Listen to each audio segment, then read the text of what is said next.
അയ്യപ്പസ്വാമിയുടെ തിരുവാഭരണം കണ്ടു തൊഴാൻ പന്തളത്തേക്ക് ഭക്തജന തിരക്ക്. പന്തളത്ത് നിന്നും തിരുവാഭരണ ഘോഷയാത്ര പുറപ്പെടാൻ ഇനി 9 ദിവസമാണുള്ളത്.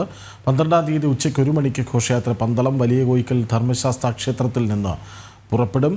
വിവരങ്ങളുമായി മിഥുൻ മുരളി ഒപ്പം ചേരുന്നു. മിഥുൻ മുരളി, അവിടെ ഇപ്പോൾ തിരക്ക് എങ്ങനെ?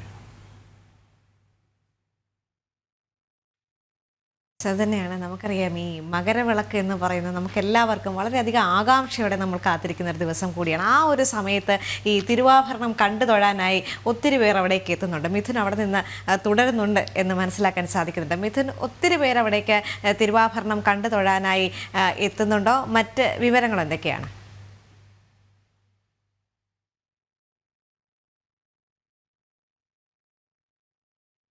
ിന് വേണ്ടി മണ്ഡല മകരവിളക്ക് കാലത്ത് വലിയ തീർത്ഥാടകരുടെ വലിയ ഒഴുക്കാണ് പന്തളം ക്ഷേത്രത്തിലേക്ക് ഉണ്ടായിരുന്നത്. മണ്ഡലകാലത്ത് വിവിധ ഭാഗങ്ങളിൽ നിന്നുള്ള അന്യ സംസ്ഥാനങ്ങളിൽ നിന്നുള്ള തീർത്ഥാടകരടക്കം ക്ഷേത്രത്തിൽ വലിയ രീതിയിൽ എത്തിയിരുന്നു. ശ്രാമ്പിക്കൽ കൊട്ടാരത്തിൽ സൂക്ഷിച്ചിരിക്കുന്ന തിരുവാഭരണ ദർശനത്തിന് അനുവാദമുള്ള ഈ സമയത്ത് എത്തുക, അയ്യപ്പ ഭഗവാന്റെ തിരുവാഭരണം ദർശിക്കുക എന്നുള്ളത് ഭക്തരെ സംബന്ധിച്ചിടത്തോളം, ശബരിമല തീർത്ഥാടകരെ സംബന്ധിച്ചിടത്തോളം ഏറ്റവും പുണ്യകരമായിട്ടുള്ള കാര്യങ്ങളിൽ, തീർത്ഥാടനവുമായി ബന്ധപ്പെട്ടുള്ള കാര്യങ്ങളിൽ, ബന്ധപ്പെട്ട അനുബന്ധ കാര്യങ്ങളിൽ ഒന്നാണ്. അതുകൊണ്ട് തന്നെ ഇനിയുള്ള ദിവസങ്ങളിൽ മകരവിളക്ക് തീർത്ഥാടനത്തിനോടനുബന്ധിച്ച് തിരുവാഭരണ ഘോഷയാത്ര ഇവിടെ നിന്ന് പുറപ്പെടുന്ന ദിവസം വരെ വലിയ തിരക്ക് അനുഭവപ്പെടാനുള്ള സാഹചര്യമാണുള്ളത്. എല്ലാവിധ ക്രമീകരണങ്ങളും ഇവിടെ പൂർത്തിയാക്കിയിട്ടുണ്ട്. ഭക്തജനങ്ങൾക്ക് 3 തവണയാണ് ഈ തിരുവാഭരണ ദർശനം കണ്ടു തൊഴുന്നതിന് വേണ്ടിയുള്ള സൗകര്യം ഇവിടെ ഉള്ളത്. മണ്ഡല മകരവിളക്ക് തീർത്ഥാടന കാലത്തും അയ്യപ്പസ്വാമിയുടെ പിറന്നാളായിട്ടുള്ള കുംഭമാസത്തിലെ ഉത്രം നാളിലും വിഷു നാളിലുമാണ് തിരുവാഭരണം ദർശനത്തിനുള്ള സൗകര്യം ഉള്ളത്. ജനുവരി 12-ന് ഉച്ചയ്ക്ക് 1 മണിക്കാണ് തിരുവാഭരണ ഘോഷയാത്ര പന്തളം വലിയ കോയിക്കൽ ധർമ്മശാസ്ത്ര ക്ഷേത്രത്തിൽ നിന്നും പുറപ്പെടുന്നത്. 11-ാം തീയതി വരെ ഇനിയുള്ള 9 ദിവസം കൂടി തിരുവാഭരണ ദർശനത്തിനുള്ള സൗകര്യം ഇവിടെ ഉണ്ട്.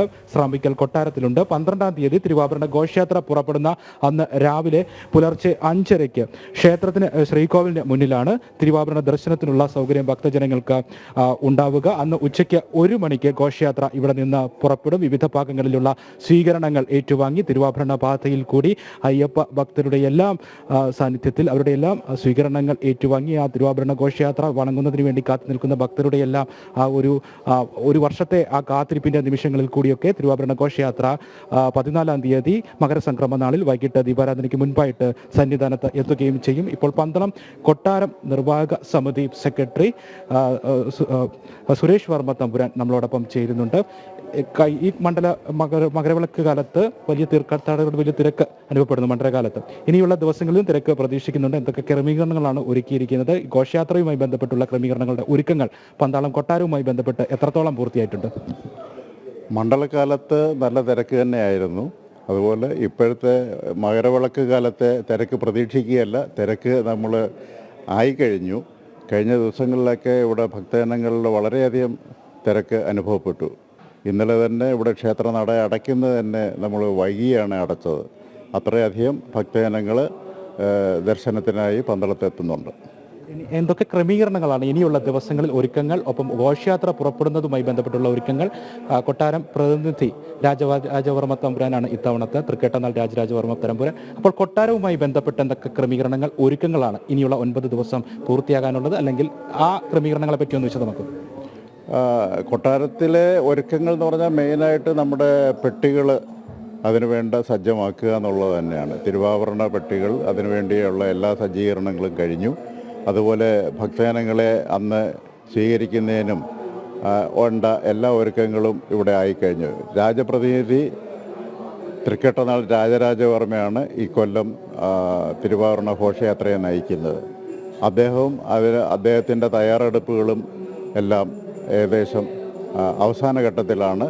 ഇനിയും അദ്ദേഹം ഇവിടെ ഭക്തജനങ്ങൾക്ക് വേണ്ടി തിരുവാഭരണ ദർശനത്തിന് വരുന്ന ഭക്തജനങ്ങൾക്ക് വിഭൂതി നൽകി അനുഗ്രഹിക്കുന്ന ചടങ്ങുകളും ഈ ദിവസങ്ങളിൽ നടക്കും.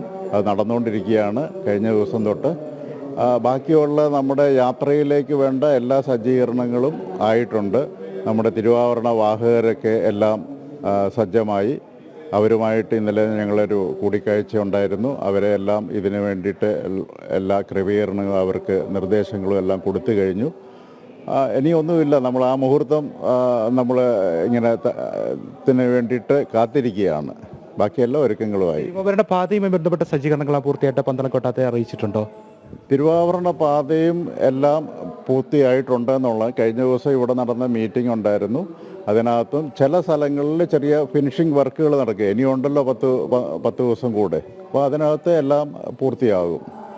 അദ്ദേഹം പറഞ്ഞതുപോലെ തന്നെ ഒരുക്കങ്ങളെല്ലാം പൂർത്തിയായിട്ടുണ്ട്. ഇന്നലെ ക്ഷേത്ര നട വൈകി അടയ്ക്കേണ്ട സാഹചര്യത്തിലേക്ക് വരുന്ന ഭക്തജന തിരക്കായിരുന്നു പന്തളത്ത് അനുഭവപ്പെട്ടത്. മണ്ഡലകാലത്തും വലിയ തിരക്ക് എല്ലാ ദിവസങ്ങളിലും ഉണ്ടായിരുന്നു. അന്യ സംസ്ഥാനങ്ങളിൽ നിന്നുള്ള തീർത്ഥാടകരുടെ വലിയ പ്രവാഹമാണ് പന്തളത്തേക്ക് അനുഭവപ്പെടുന്നത്. അയ്യപ്പസ്വാമിയുടെ തിരുവാഭരണം ദർശിക്കുക എന്നുള്ളത് ഓരോ അയ്യപ്പ ഭക്തരെ സംബന്ധിച്ചിടത്തോളം ഒരു ചിരകാല അഭിലാഷമാണ്. ആ ഒരു സമയത്തിന് വേണ്ടിയുള്ള കാത്തിരിപ്പോടുകൂടിയുള്ള ഭക്തജനങ്ങളുടെ പ്രവാഹമാണ് ഇപ്പോൾ പന്തളത്ത് തുടരുന്നത്. ദേവിക. ശരി, അങ്ങനെ തന്നെയാണ് അവിടെ നിന്നുള്ള ദൃശ്യങ്ങളും വിശേഷങ്ങളും പങ്കുവച്ചത് മിഥുൻ മുരളി.